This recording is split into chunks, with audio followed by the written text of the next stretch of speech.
Hello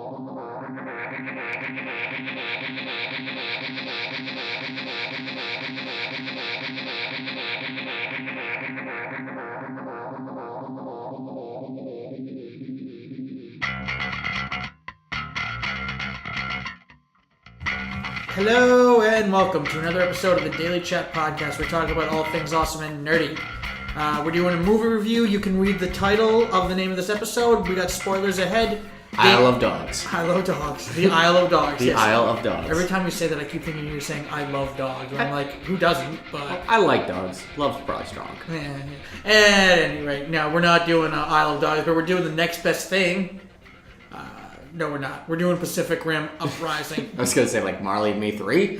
What's the next best thing? Did they make a Marley and Me 2? One assumes. I mean, didn't the dog die at the end?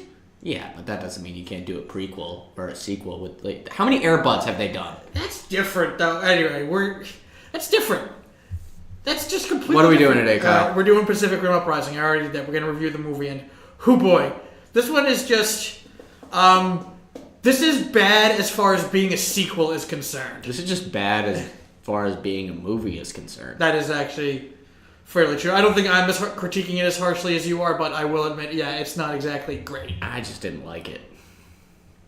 No, how about the fact that the whole movie's main advertisement was you're going to get to see giant robots fighting other giant robots and giant monsters, and we only got, what, 2 battles? We waited so long for the first fight. Right. Like, at a movie that sold itself on just, like, action and robot fights and fuck the kaijus was just, like, we waited 45 minutes. I remember, like, looking over and gesturing to, like, wrap it up. Like, come on, let's go. Yeah, me too. And we just, it took forever. Right? It's just, and nothing even happened in the first act, really. It's just...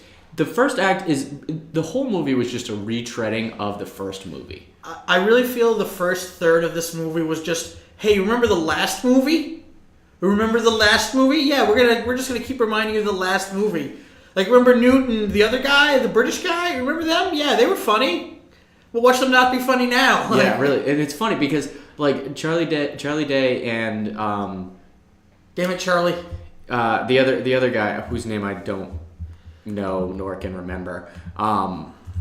They did a really good job of injecting some humor and some comedy into the first one, which was like nice and light to kind of break up the feeling of dread that comes with 30-story tall monsters attacking major cities across the world. So they did a really good job of like breaking that up. But in this one, they kind of like take that and twist it, and they make them really kind of depressing and crazy and kind of creepy too. And creepy, yeah, very creepy. Especially Charlie. Yeah, Charlie with the whole he's making love to the brain of a kaiju. Yeah, of a kaiju. Yeah, which was your first hint that he may not be up to any good. Spoilers. This movie's been out for a week. Everybody already knows it at this point. I don't think people are rushing out to go see this movie. No, but we are kind of behind the ball as far as the internet is concerned. But at any rate, and this movie came out on Thursday or Friday of last week. Yeah. So, I mean, we contributed to its initial box office success. True. I feel badly about that. Yeah. It just, I mean, if you saw the first movie, you've seen the second one. Only better. Except only better. And this one, you got like a few new Jaegers. Or a few different Jaegers. Yeah. They weren't even all that new. They had the one that had to be controlled by 3 people instead of 2. Which they had in the last one. Right. Well, they had a Jaeger that could be controlled by 3 people. One thing that always like surprises me about, and it was in the first movie too, but like the plot armor for some Jaegers is so much thicker than others. There were like a couple of scenes.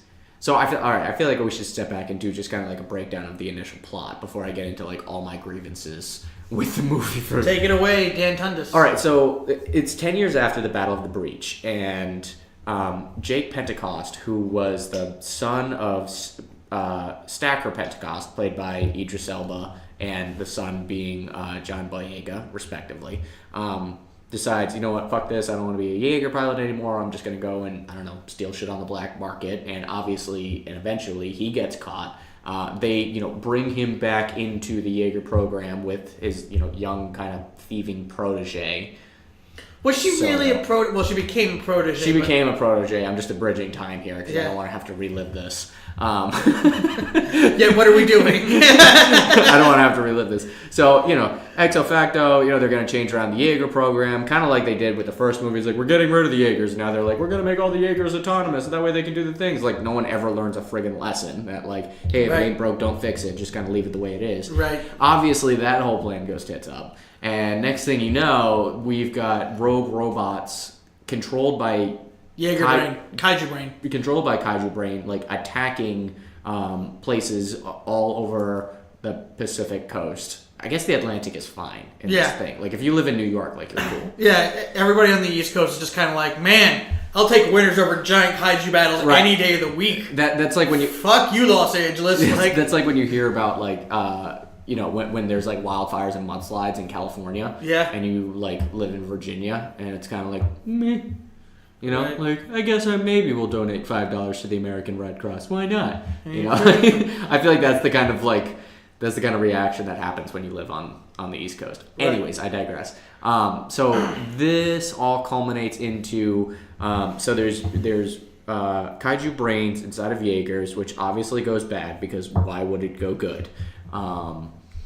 And Charlie Day turns out to be the maniacal evil genius behind this whole operation. It's because he accidentally bonded with the alien race that controls the Kaiju from another dimension, universe? I think it was another dimension. Whatever.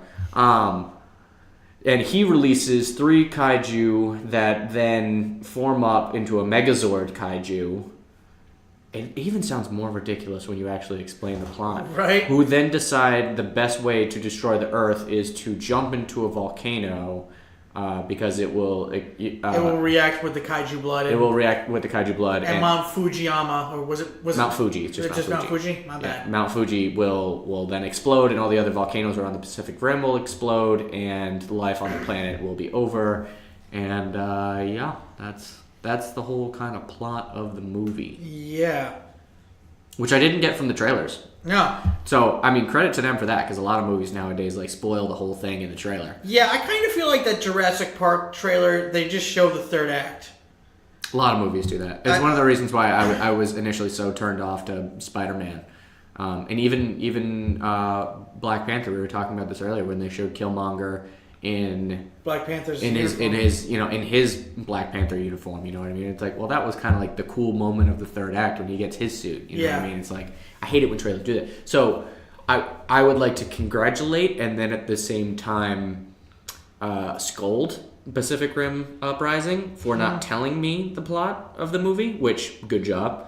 But at Smart the same move, actually. But at the same time, if you had told me the plot, I probably would not have gone to see it so early. I would have waited till this was out on, I don't know, HBO. Or I was gonna say Stars. This doesn't quite feel like an HBO movie to me. I mean, let's be real. Okay. There are movies we can discuss that we can debate later, but let's be real here. HBO is not afraid to show crappy movies. No, I mean they gotta fill up the library somehow. Exactly. So one of the issues one of the many issues that I had.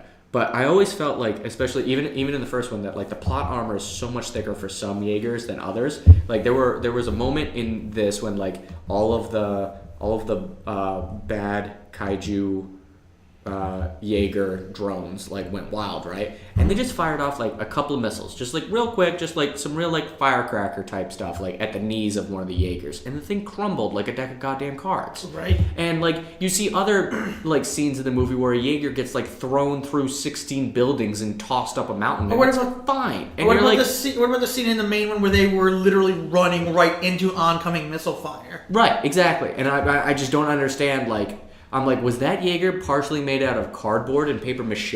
Like, is Did he just find the weak point? Like, I mean, that's a pretty big. If the weak point is the knee, right? Not even the ankle, the knee. But like, I mean, that's pretty, exploitable. I mean, that's just kind of common sense. Go for the knees. What is it? Kevin Spacey? Not Kevin Spacey. Patrick. What's his name? Swayze. Patrick Swayze. Patrick Swayze. Take a man out at a knee and he'll fall. Roadhouse. Right. Roadhouse. Still haven't seen Roadhouse. So apparently, I guess what I'm getting at is that the Kaijus have seen Roadhouse and the Jaeger pilots have not. And that was the problem with this movie. All right. They didn't learn anything from Roadhouse. Who, the humans? No. Yeah, the humans. No, the humans didn't learn anything. The kaijus. Charlie Day seems like a guy who, Newt's character seems like a guy who would have seen Roadhouse, so he knew to take him out the knees. Exactly. Yeah. Scofas and knees. Yeah. Sweep the leg. What would you think about the acting overall in this movie? I mean, I don't think the acting was bad as so much as the dialogue was very contrite and the plot was very predictable. So even when we got to moments where I knew what was going to happen and those lines were eventually delivered, it felt really stale. And I don't think that it was the actors' fault. Like, I've seen a lot of those actors in other movies. Yeah.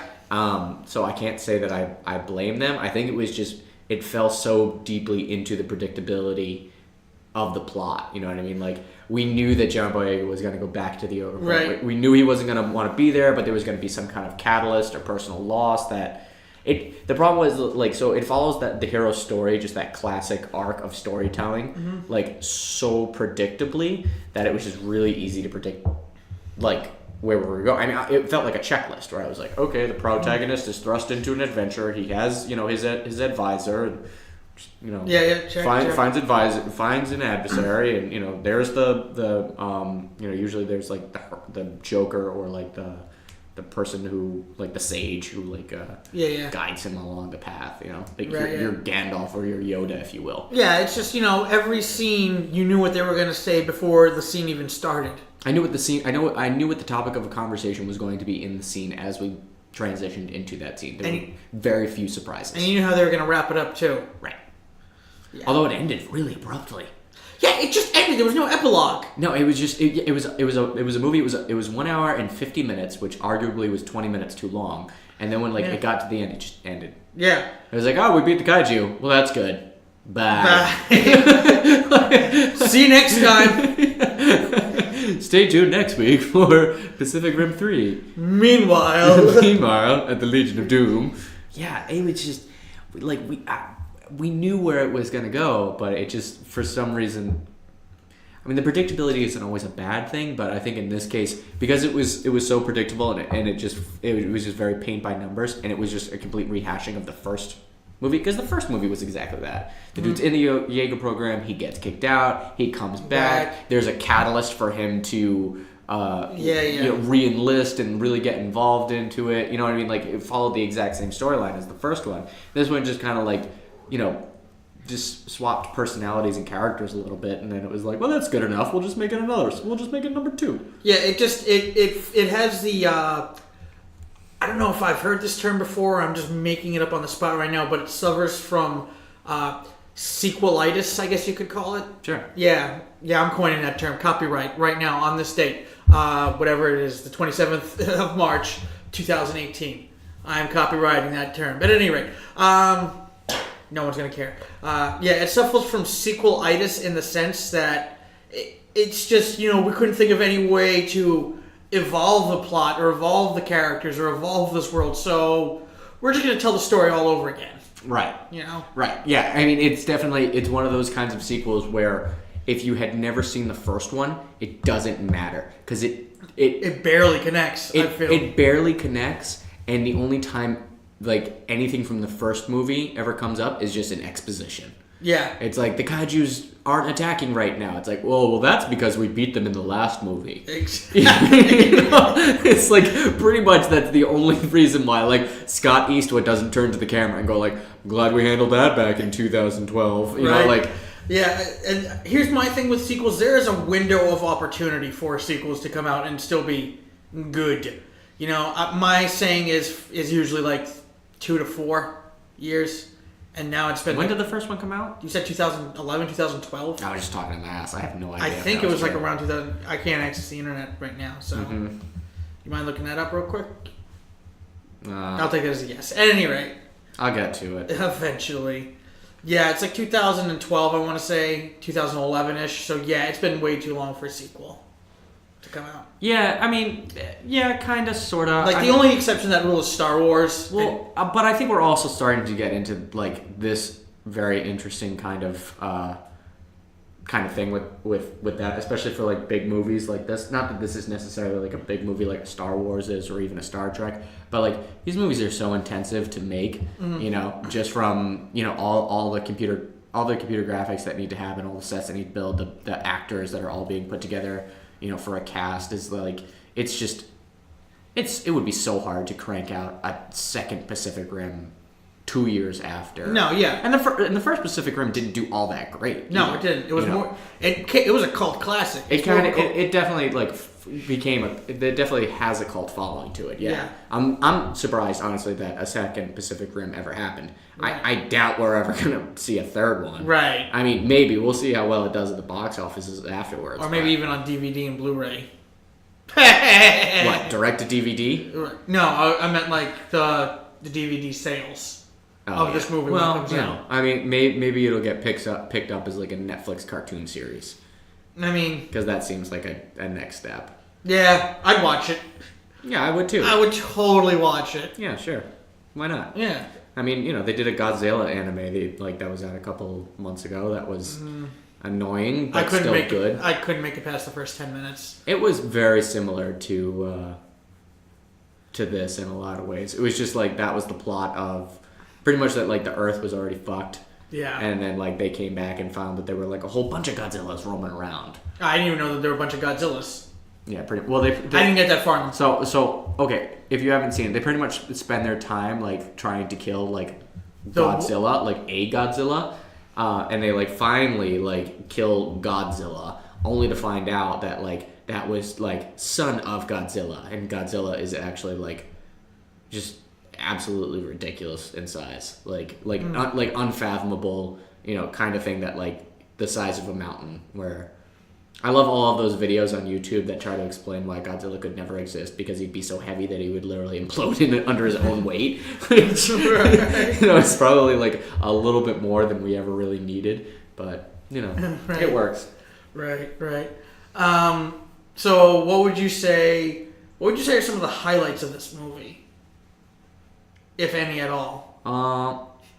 I had a box of Milk Duds with my popcorn, which is always a special treat for me because I don't always get popcorn when we go to the movies, but I didn't have lunch today, so that was definitely a highlight of the movie for me. Okay. All right. There was also a shot of a Gundam, which I thought was that was a cool little Easter egg. That was a nice little nod. I was never really a big Gundam fan, but I like the idea. I appreciate it. Yeah, I appreciate that. I'll admit that there were one or two lines that were actually kind of funny, or one or two moments that were, or could have been funny, but they were just used in the wrong context. Like, how so? Like when the one when the one Jaeger, you know, they have all the other Jaegers have like this big, like, let's go into battle, this big awesome moment, and then the one Jaeger just trips and falls and sets off the car alarm. That was funny. That was kind of funny. Yeah. I was like, okay, you know what? That's not too bad. But the humor in it felt like so forced. It was just like injected into it, like in very serious moments to like try and. Mm-hmm. It was like kind of the same problem that like The Last Jedi had. Like they weren't genuinely funny moments. They were genuinely stressful moments, and then they tried to like break that stress with like a character doing something funny, but it was never a character that felt appropriate to be doing something funny at that time. You know what I mean? Like there was never an established like jokester. Like in the first one, like Charlie Day was your like established jokester, and he was like he and the other guy, the other doctor, like played off of each other as like the, you know, the straight man and the funny man, like between the two of them. This one, not so much. Like there was never like an established character who was like, okay, he's gonna John Boyega, kinda, but not really, because they needed him to be the main character and like serious about it. So it just they never like established that there. I mean, it was like the same thing with like the weird love interest that they kind of started down that path but never finished. That went nowhere. And I honestly, it literally went nowhere. No, it ends with her kissing them both on the cheek. Yeah. And you're just like, okay. And then it's never brought up again. Yeah, what's her name? Jules from the movie. And I still, to this day, that like love interest between John Boyega, Scott Eastwood, and her. Her name is Adria Arjona. I'm butchering that, I'm sorry. I I have no idea what her role was in the movie. Was she a mechanic? I thought she was a Jaeger pilot for the longest time, and then like everyone got into Jaegers and she wasn't. I think she was in the command center. But the command center blew up and she wasn't in it. I don't know. So what was she doing prior to I think she was the one doing all the hologram stuff in the movie. Well, that's what she ended up doing. But I seriously legit thought she was a Jaeger pilot for the longest time. Until like that part of the movie. Until that part of the movie. Yeah, sort of, you know what? Yeah. Honestly, here's my thing. I kept forgetting she existed. I can't see, but what I'm getting at is that like I can't walk out of a 2-hour movie having just watched it less than 20 minutes ago and not know what the love interest was supposed to be. Was it even a love interest? I guess they kept kind of getting like flirty with it, and there were moments. But here's the thing. No, here's the thing. Like, two characters didn't flirt with each other. It's like you just said. The writers flirted with the idea of a love story. Okay, but they did it enough so. No, that's what I mean. I'm agreeing with you. I'm saying it was stupid. Yeah. Yeah. It just wasn't that was like my biggest problem with this movie is that like nobody's role was clearly defined, you know. Other than John Boyega. Not even John Boyega. True. Yeah. Like true. He was kind of the leader, but then not the leader. Then he was the leader. Then he wasn't the leader. It's like Eastwood would give a command, and then Boyega would give a command, and then Eastwood would give another command, and then that little girl. I can't remember the character's name because it was too hard to pronounce, but. Yeah, I don't know. Yeah, the one who built the mini Jaeger. The one who, Amara Namani. Amara Namani, yeah. Yeah, then she gave a command. Yeah, nobody had like there was no like clear line of succession. Like I knew in the first one that like Idris Elba was like the no nonsense badass commander. Right. That was it. He had like the dude under him, the guy with the bow tie, who was like the command center tech dude. He was like, oh, we can do this and we can like deploy these guys and blah blah blah. I don't even remember his name, but I know what his role was in the movie. Then you had the two scientists, the quirky, kind of weirdo Charlie Day, and then the straight guy, the other guy. Mm-hmm. Like everyone had like really clearly defined roles. This one, everybody was kind of like, I'm going to be the funny guy, but also the serious one who needs to give an emotional speech at the end, which just felt so ham-handed. When John Boyega literally says at the beginning of his big speech is that I'm not my dad, I'm not going to give you a big speech, and then proceeds to give a big speech. Yeah. Like, you literally just said you weren't going to do that, and then you did it anyways. You dunked on and did it. And then at that moment, you're like, okay, he's stepping up to the plate, he's going to be, like, super serious from here on out, and wasn't. No. There was also no real discernible showing of him getting to that point. You know what I'm trying to say? It was very little growth for him as a character. Like, yeah, it just seemed kind of like, even until the end, like, he was just all, I'm only doing this because I'm court ordered to do it. That was his reasoning at first, was I'm only doing this because I'm court ordered to do it. And then it was, I'm only doing this because my sister died. And then it was, I'm only doing this because we're a family. Yeah. And it was like, okay, we just went through like 3 reasons in, again, like less than 2 hours of why you're here and why you're doing this.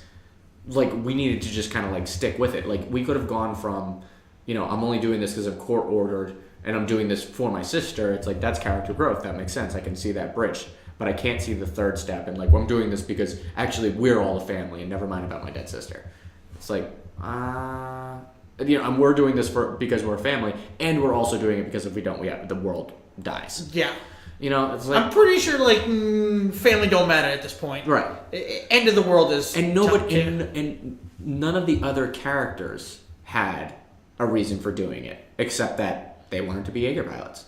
Yeah. Like, we didn't learn anything else about any of the other, like, even in the first movie, like Miko, Idris Elba's adopted daughter. Yeah. Like, she was doing it because her family had like died in a Jaeger attack, in a kaiju attack, and then Idris Elba brought her up and like brought her into the military, and she was trying to prove that she was the best and she could return, she can avenge her family, and kind of the same thing with Charlie Hunnam's character.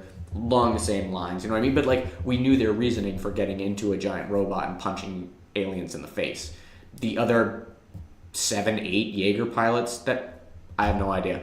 They were just there because, I don't know, the pay's good.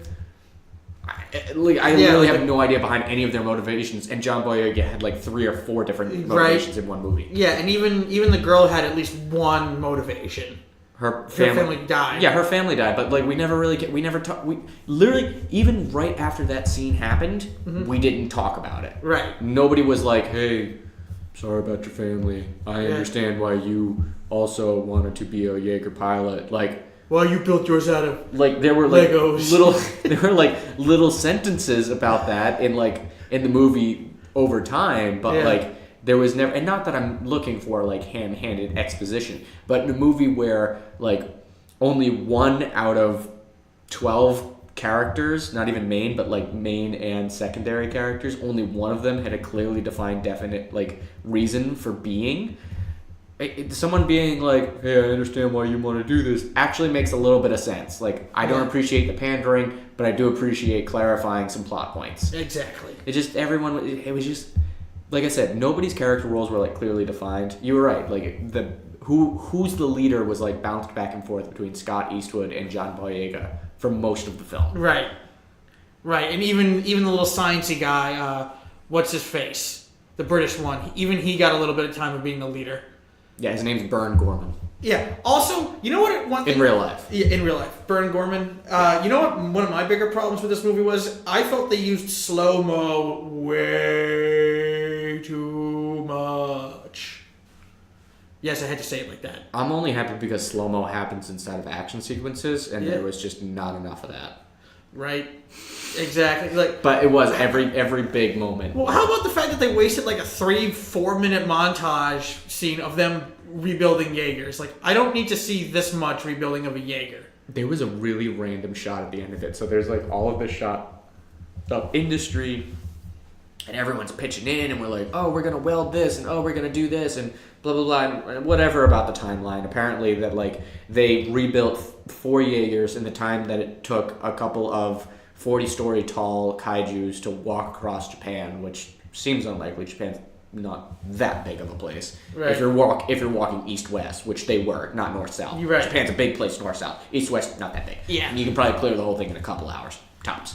Given that, they can walk about a quarter mile at a time. Right, exactly. So, there was a random shot, like everyone's doing like industry and like building things and like whatever, and there was just like a shot of Dr. Gottlieb, which was that guy, which was the doctor guy, and like the lady who ran Shio Industries, Xiao, who ran like Xiao Industries, and they're just like standing there looking at a clipboard, and I just remember being like, what the fuck?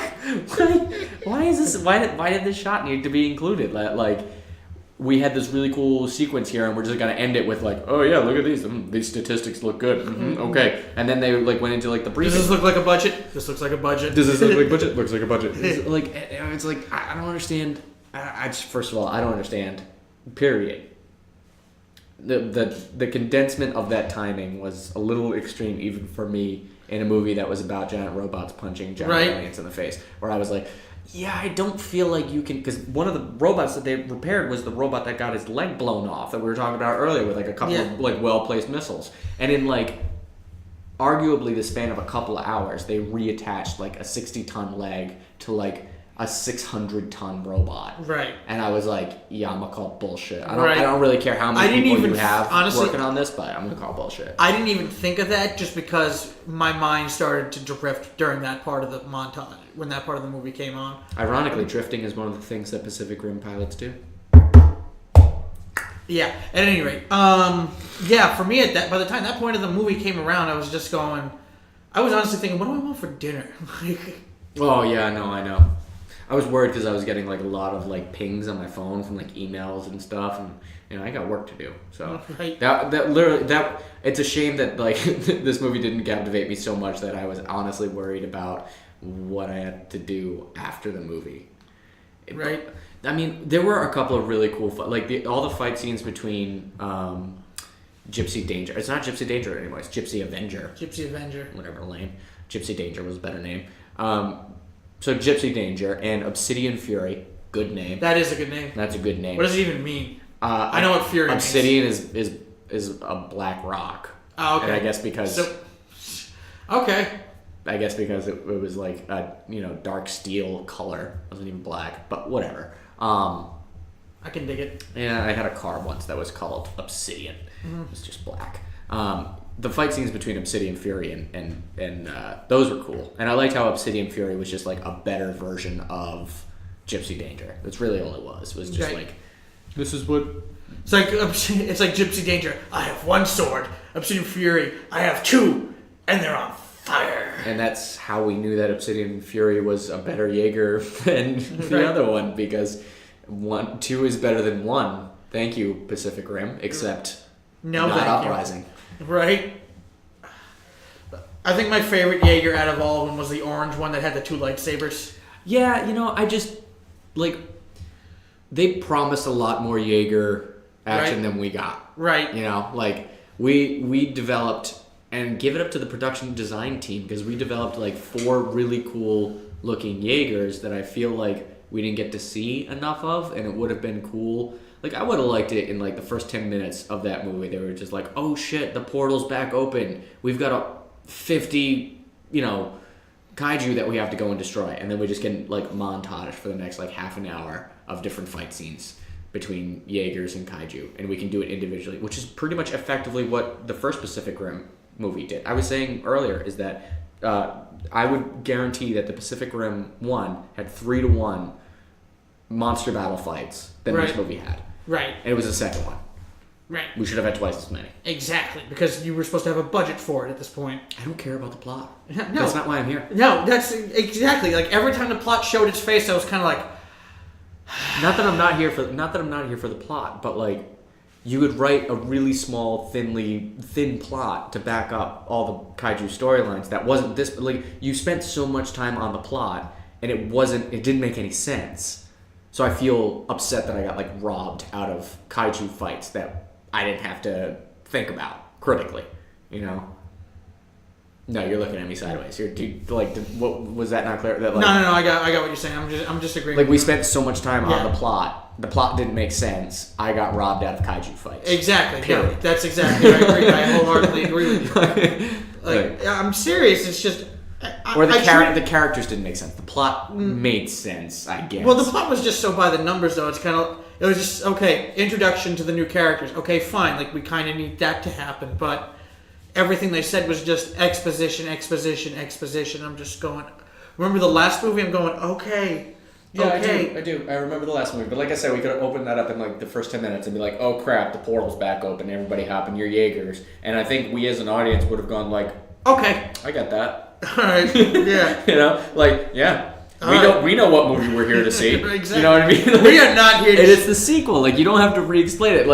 It's like every Star Wars movie. I don't need someone to re-explain what the Force is to me. And please don't bring up midichlorians. Yeah, exactly. I don't care. And that was one thing that, again, The Last Jedi tried to do is, try and reevaluate and reassess the Force. And it's bruh, we've had so many movies and TV shows and books and comics and magazines and everything about this.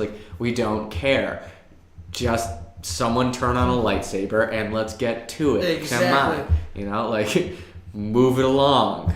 Exactly. I'm only here to see 2 things. I'm here to see X-Wings and lightsabers. That's it. Right. Exactly. And with this movie, I'm here to see kaiju battle Jaegers. Right. Period. Full stop. Nothing more. Right. I think it was just difficult because they were just spending so much more time on just showing how Earth has gotten better since the kaiju attack. Except in the places that it didn't. I.e. Santa Monica. Or Malibu, whichever one it was. It was Santa Monica. It was Santa Monica, yeah. Yeah, just any area where, any coastal city, which, by the way, way to go. Kudos mid parts of the country. you know what? You guys actually picked right. Yeah, really. That's the only win you've got in your win column is that in a fictional universe where giant monsters attack the coastline, Kansas is relatively safe. Right.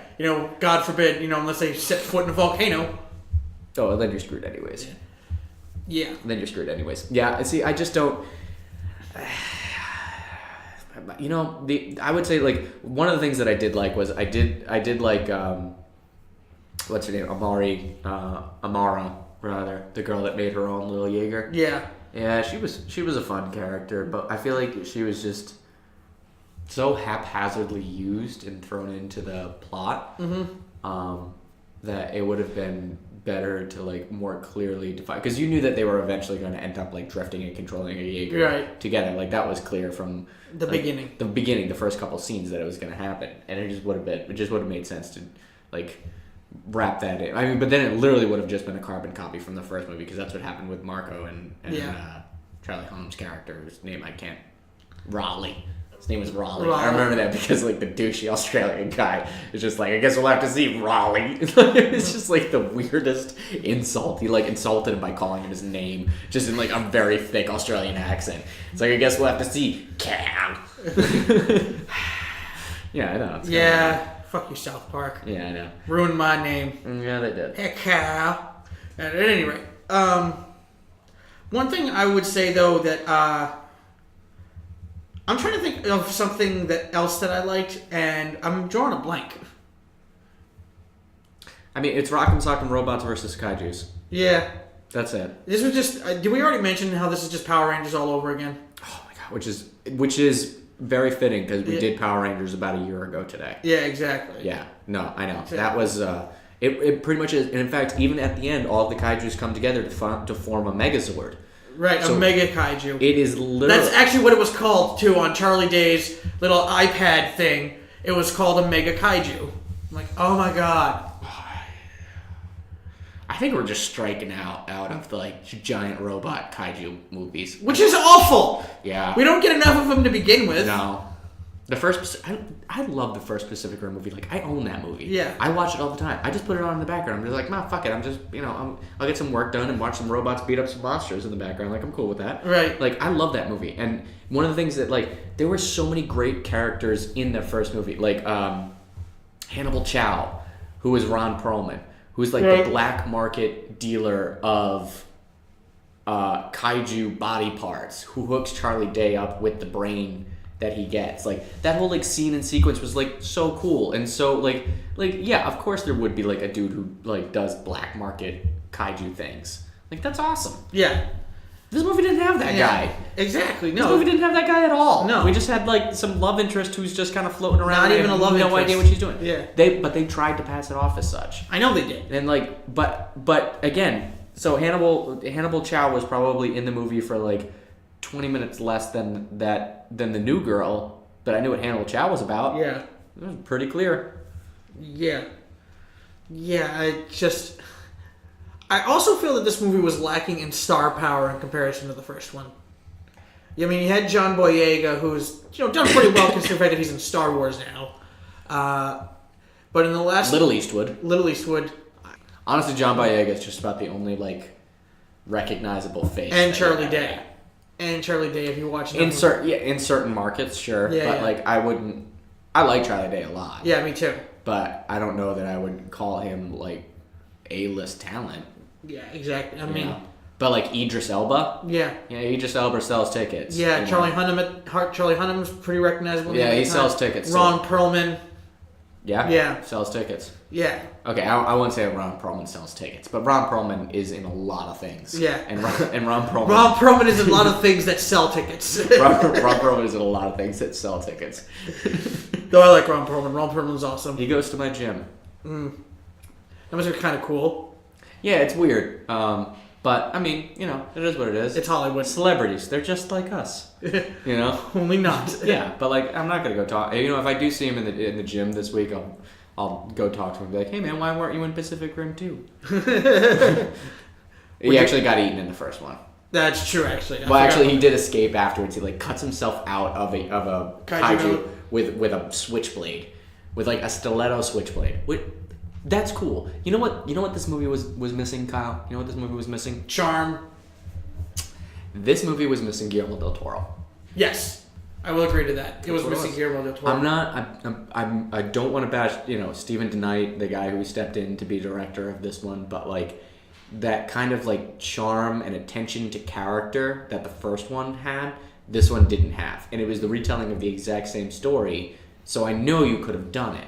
Right. You know what I mean? It's not like, at the end of the day, like, you tried something new with the plot or the characters and that you just ran out of time to do it. Guillermo del Toro definitely should have been in this movie to direct this movie again.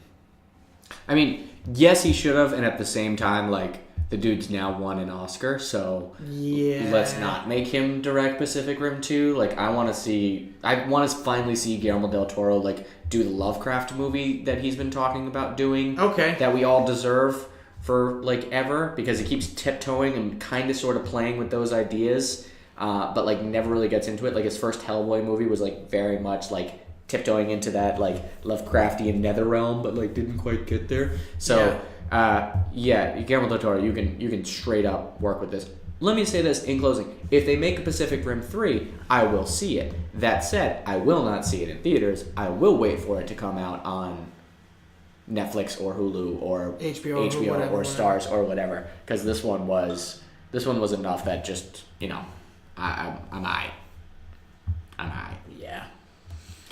Yeah, I'm gonna have to agree with you on this one. I really don't know how much more I have to say about this movie because I think I'm running out of steam. To be quite honest with you, at this point, I feel like we've talked about everything. I feel like we didn't talk about the fights. Like it had fun fights. Like that's why we haven't really complained about it. That's the only thing that I do have positively to say about it, and that's the only thing that I wish there was more of because I feel like there weren't enough. Right. But they were fun when they happened. Yeah. It just like they were really quick. There was that one except for that one in the middle. That one lasted a while. The one around the ice with the two robots? No, not the one around the ice with the two robots. Okay, I guess it was the third fight then. We only had 4 fights in this movie? We had 3. What 4? There was the one where the giant where the robot attacked out of nowhere in Sydney. Okay. Then there was the ice battle. Uh-huh. Then there was the one where the kaiju attacked the base. I'm not even going to call that a fight. The kaiju just attacked and then they blew up their heads. True. Yeah. I'm not going to call that a fight. That wasn't a fight. Yeah, okay, fine. If that's a fight, then I'm going to go around my office and trash my computer and all my hard drives and be like, I just won that fight with my office. all right. Nobody punched me in the face. Right. No, that was I get what you're saying. You're right. You're right. And then there was the big fight at the end. So we got 3 fights. Yeah, we got 3 fights in a 2-hour movie about literally monsters fighting Jaegers. And the first fight was over in 4 minutes. Yeah. And it was really just to establish that there was fighting in this movie. And I think it was one of those things that might have been done on reshoots because I feel like there was a producer watching that at some point or an executive watching that at some point and was like, if somebody doesn't punch somebody in the face in the next 7 minutes, I'm going to scrap this entire film and give it to Redbox. Right? Oh, not even Netflix. Just wait to Redbox. I just felt like it just... But the fight, okay, so I'm going to say the 2 fights that we had, were fun. They were cool. There just wasn't enough of them to hold my interest. We should have opened up on a fight at least to get that initial feeling of okay, when are we gonna start fighting stuff out of the air? Just kind of get that out of the way and be like, all right, you got your fight because literally that's what the first Pacific Rim movie did. Yeah, they're there's giant monsters. We have to fight them. We have giant robots. Here's a giant robot punching a giant monster in the face. Do you have any questions? And after that, the entire audience went, no. We're good. We're good. We get it. And we were cool to sit through a little bit more exposition because we already knew that we had some cool fights waiting for us because we had just seen a cool fight. And this one, we waited 45 minutes for a fight that sucked. Right. That culminated with, John Boyega's sister dying, him getting out of the Jaeger while there's still another robot that's roaming around the city. Yeah. And we're cool with this. I'm dude, other people's family died too. You could get back in the Jaeger and solve this shit first. Deal with the big issue first. Right. Yeah. Which actually, my final point on this, and I think we can discuss this really quickly, is that so the plan for defeating the Mega Jaeger, the Mega Kaiju, that didn't make any sense to me. And I feel like they got excessively lucky. I'm just yes to the second part, and the first part to me is by that point I cashed out. I was just I'm done. Can we just show you how? It's time for a burrito. Sure, I get that. Exactly. But I feel so. Don't say that now. I want a burrito. Yeah. So the plan basically was we are going to weld a rocket to a Jaeger and fly it directly at a kaiju, hoping that it hits it hard enough that it kills it. But we are going to exit the Jaeger. So if that kaiju doesn't die, what? Yeah, exactly. What if they missed? What if they missed? It wouldn't be that hard to miss. It really wouldn't be that hard to miss. You say it wouldn't be that hard to miss, but at the same time, they also went up into space and then fired the Jaeger back down from space. So I feel like it could have been hard to miss. I feel like it would have been pretty easy to miss. That's what I said. It wouldn't be that hard to miss. Okay. No. I mean, it wouldn't. You use a double negative. And sorry, I'm talking about. I'm not saying it wouldn't be hard to miss, as in the sense of missing would be easy. Yeah, no, it'd be pretty easy to miss. Yeah. To miss, you could definitely buff that. And then for a second, the kaiju, the mega kaiju, kind of got up for a second. And I was like, see, this was not a good idea. But then it turns out that he was actually sliced in half, which I feel like we got really lucky in that. I don't feel like they had a good plan. I don't feel like they had a plan. The first one had a plan. They were like, we're going to go down into the rift with nuclear bombs, blow it up, close the rift. And everyone kind of went like, that's a plan. Literally, the plan wasn't like we're going to take 4 Jaegers and show up to try to kill three kaiju and hope for the best. Yeah. It was like, no, there was no plan here. Even when they finally... It's funny because I was watching that scene when the four Jaegers showed up to fight the kaiju, and I was thinking oh, they've got a plan. And then John Boyega was like, you guys take the 2 on the left, we'll take the 1 on the right. And I was like, they're just talking about this now? Right. Did they not have a quick drive over that they could have discussed a game plan or right in between fixing up the Jaegers? It couldn't have been so strategize a little. Mm-hmm. Yeah, can we work on something? Yeah, no, it didn't work out that well. It just felt like this movie was somehow at certain points was a combination of both recycling everything that we were familiar with, but then also throwing stuff at the wall. But the good stuff didn't stick. No, yeah, no. It was filled with characters we didn't care about, and we didn't get enough of what we were promised, I feel, which was giant robots punching giant monsters in the face. That's what I want. That's all I cared about. I paid $15 for a ticket. I just want to see a giant robot punch a giant monster in the face. I could care less about the who, what, where, when. And why. All I need is the how. How's it going to happen? In a giant robot. Yeah, where is cool. It was nice to finally see one of these giant fights happen in Tokyo. I feel like Tokyo needed that representation. Right. Didn't get it last time around. No, it didn't. It was like, you guys deserve this. You created this. This is your genre. It only would have worked out better if it used some sort of homage to the Godzilla soundtrack. Yeah, it's true. Maybe one Godzilla roar. Yeah, maybe one Godzilla roar would have been enough. Or that should have been someone's ringtone. How did that? Text alert. Whatever it was, that would that was the kaiju alarm was the Godzilla roar.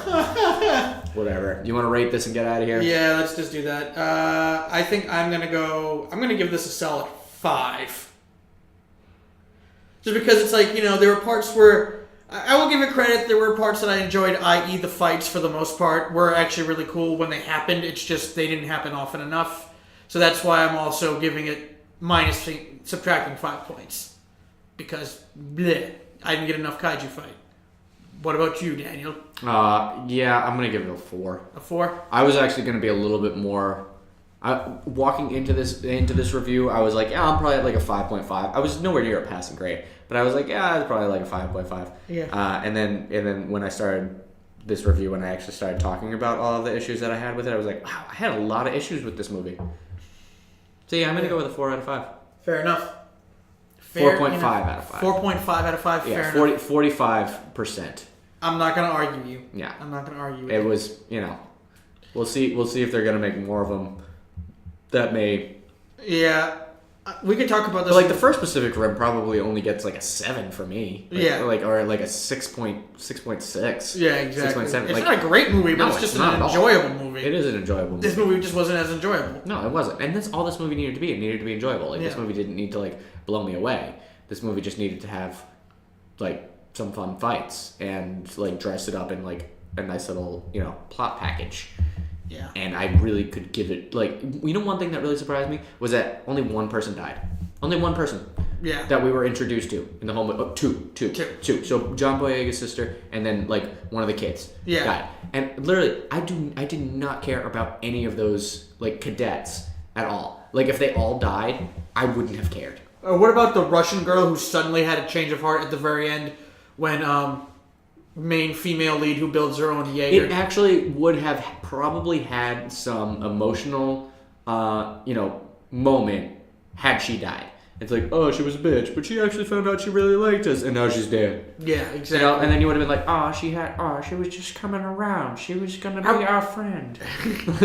That is one of the worst Peter Griffins I've ever heard. I didn't know that it was Peter Griffin. It sounded like Peter Griffin to me. Whatever it was. How you doing? I don't know. I can't even do a Peter Griffin. I'm not gonna try right now, but like that could have been something. Like that could have been a moment where it was like, oh no, Oh no. like, she had so much to live for. We were all her friends now. Exactly. The bitchy Russian girl. The bitchy Russian girl. But now she's dead. Oh, Yeah, sad. we must still go save the world. Exactly. Yeah, whatever it was, like, but they didn't do that, and it was like, Also the 3 pilot mech. I don't think it needed to be 3 pilots. So in the first one, they had the 3 pilot mech. Yeah, but that's because that one had a 3rd arm. Right. Exactly. This one just had 2 guns on the tits. And then it went all the way around just so it was on the back tits. Yeah. Like, yeah, sorry. Yeah, I don't know. It was. I'm just saying, like, the guns were facing in the direction that you were walking. Did you really need a 3rd person to control the guns? I don't think so. No.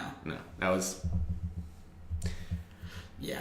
All right, that's unnecessary. Yeah, I think. Best. Yeah, that was. I won't even call it ostentatious. It's just unnecessary. Yeah, exactly. I think that was just. I think that was because they messed up and they realized they had written an odd number of characters when they needed an odd number of characters to actually control. Yeah. To control the machines, and they were like, "Hey, how about we just make like a 3-person one? That's a good solve." That's my voice for this movie. It's just, I don't know what we do, but we do it anyway. So I had this idea. Why not a 4-person Jaeger? Why not make like a giant octopus, like Or Jaeger? a senator. Yeah, well, yeah. Oh man, that would be A so centaur, cool. excuse me. Yeah, a senator. A senator. A a senator. Just now, I'm just picturing like a very ancient Greek-looking Bernie Sanders just popping up out of nowhere. It's like, we need healthcare reform for ancient Greece. Like, The soup is too hot. Bernie Sanders, an old man trying to return soup at a deli. he strikes me as the type that would. I don't need this much soup. You should take the soup and give it back to all the people. We will divvy this soup up amongst all the citizens here in this deli. There's no reason that 1% of the customers get 99% of the soup. Alright, I think that's a note we're going to end it on right there. I'm giving it a 5. Dan's giving it a 4.5, you said? Yeah, whatever. I don't care. Alright, guys. I'm giving it. I don't give a shit. We'll see you next time. Bye. Well, that was fun. Who's for Chinese?